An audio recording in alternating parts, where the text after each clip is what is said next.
back here with my 2003 Dodge Ram 1500. I'm going to be doing a spark plug swap on this truck today. I just figured I'd do a quick how-to video of how to do it the correct way.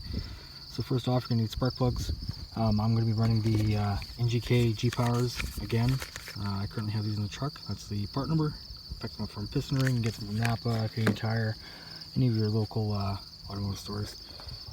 You're also going to need a gap tool to make sure that the plugs are gapped properly. These are pre-gapped, but always make sure. You're going to need dielectric grease, the coil packs, you're going to need anti-seize for the actual spark plugs themselves. Magnetic tool also helps with retrieving the spark plugs if they're being a little bit finicky. Magnetic tray to hold all your little bolts and stuff.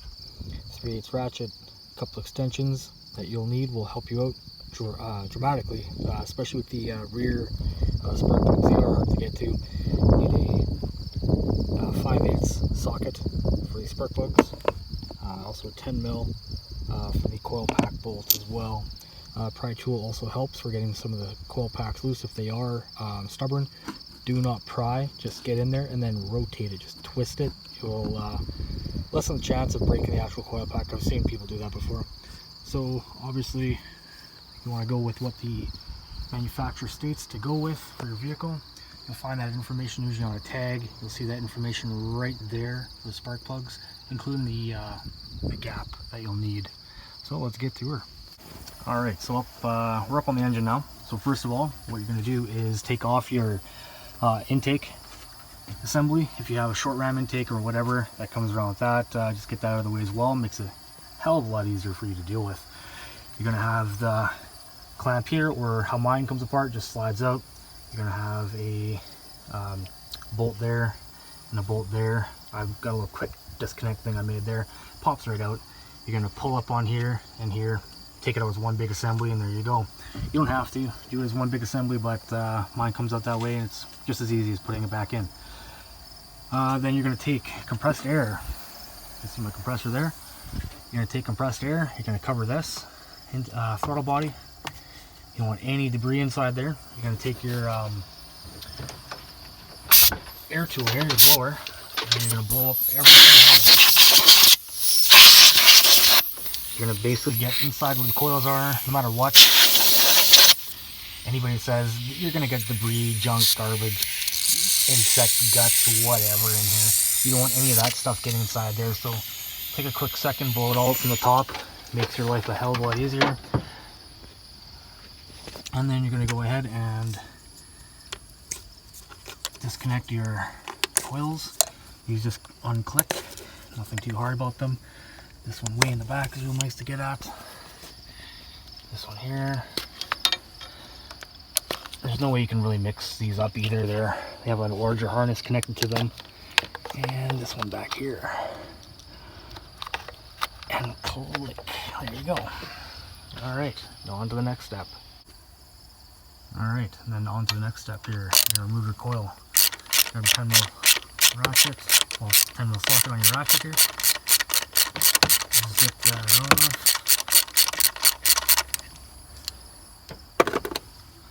Make sure you don't lose this nut. That's why you're going to utilize your magnetic tray you saw in the beginning of the video. Put that up there. I'm going to grab the boot, the coil firmly, and give just a little bit of a tug, and she will come up. And then, yeah, you'll see that last time I did my oil change, that I did do dielectric grease here as well. That is where you're going to apply the dielectric grease, is right here. It acts as a barrier, stop any water, debris from getting in there. Helps a lot, especially if you off-road your vehicle. So you're going to put your coil pack off the one side, nice and safe.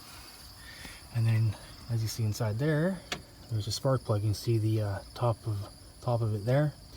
You're going to grab your compressed air again. Sure, you've blown it out before, but always best to be safe than sorry.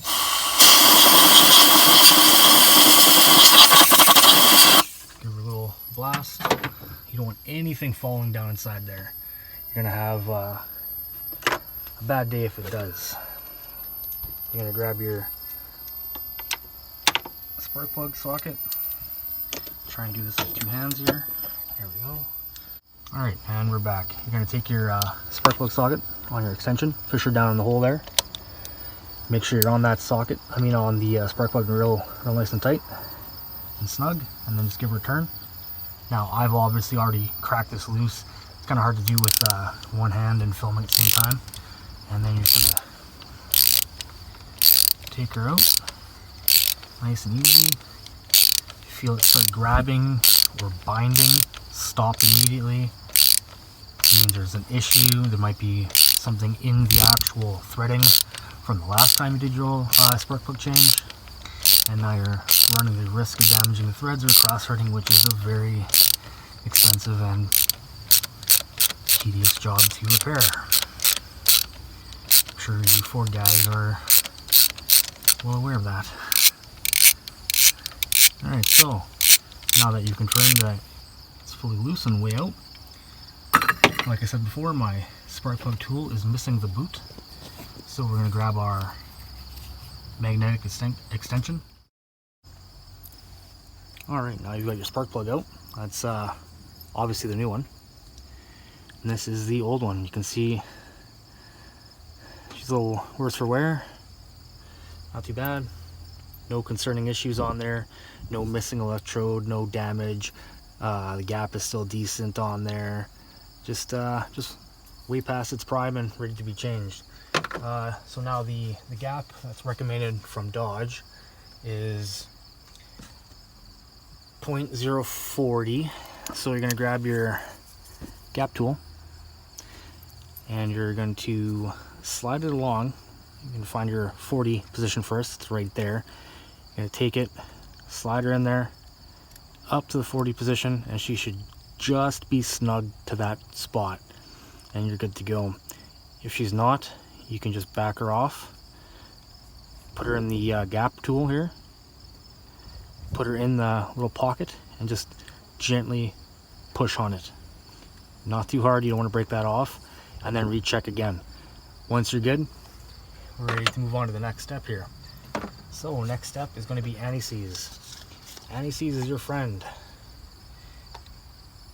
You're going to take just a little bit, not a whole hell of a lot. Do not get anything on that electrode or on the tip at all.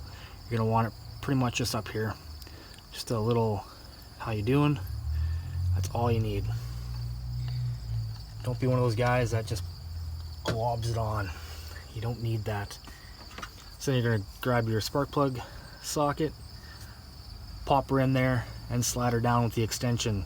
In my case, I got to do it this way because the boot on my socket is missing. So we'll gently put her in there. You're going to feel a rest in there. Let's give her a gentle turn and she should just grab.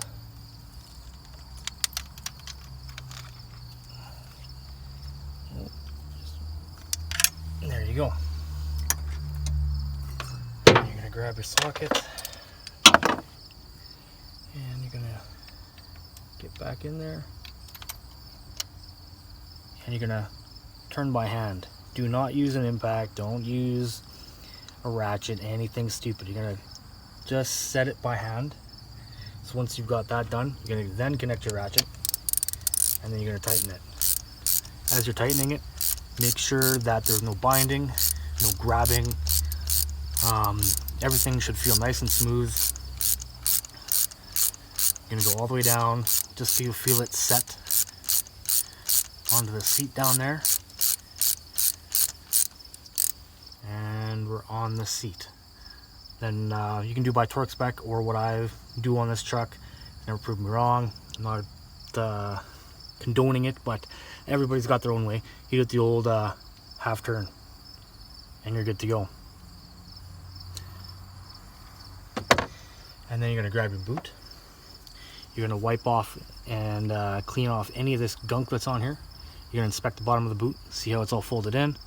You just push that back in there, and you're good to go. So we're going to clean all this off. Don't want any junk or any garbage in there.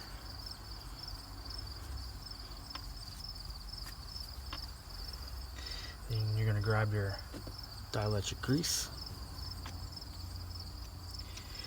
You're just going to put a little how you doing on there. Just get her in there. Not a lot. just enough to get in that seal. There you go. Now some people put it on the end of the connector and stuff like that. That's totally up to you.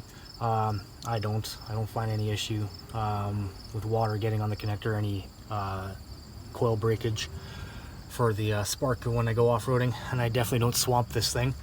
So then you're gonna slide her back down into the spark plug hole there, push her down until you feel it seat.